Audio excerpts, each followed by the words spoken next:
Hello guys, magandang araw. Meron lang akong ituturo sa inyo na na-discover ko tungkol sa pag-alis ng monetization yung ineligible, hindi siya ma-monetize. Ibig sabihin yung dollar sign noon ay dollar sign niya ay nakapula. Ito nung nakarang araw, bali ineligible siya to monetize kasi naka-copyright siya, kaya pula ito. Pero ngayon tingnan nyo, yung dollar sign niya is okay na. Kasi isa po itong short video na ginawa ko. Ang title po nito, Bridge Rectifier Components, pero binago ko na rin yung caption niya. Ang original na caption niyan ay Power Supply Bridge Rectifier Components. Tapos ang ginawa ko, kasi hindi ko matanggal yung ano niya, ang ineligible to monetize, yung kulay pula na dollar sign. Ang ginawa ko, binago ko yung title, kaya ito na yung naging title niya.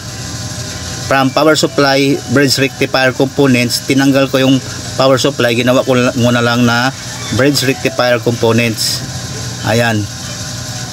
Tapos dito sa ilalim nilagyan ko ng ayan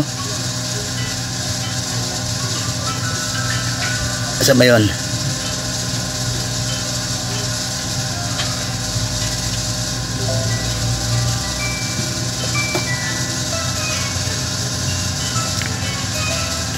Dito sa description, bali nagdagdag ako ng description. Noong una wala akong description nakalagay, kaya nagdagdag ako ng description.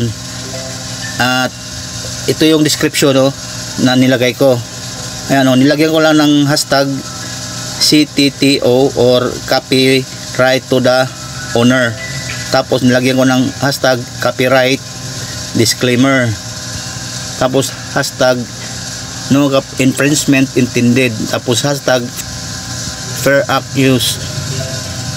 Tapos ngayon nung tiningnan ko, nagulat ako, okay na siya. Ayan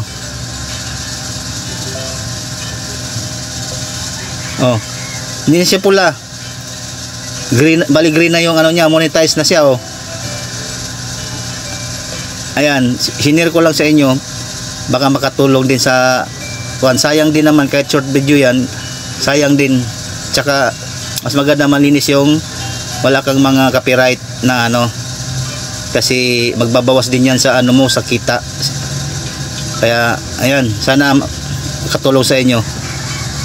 Salamat sa panonood. Kung nagustuhan ang video, huwag kalimutan mag-like and subscribe. Thank you.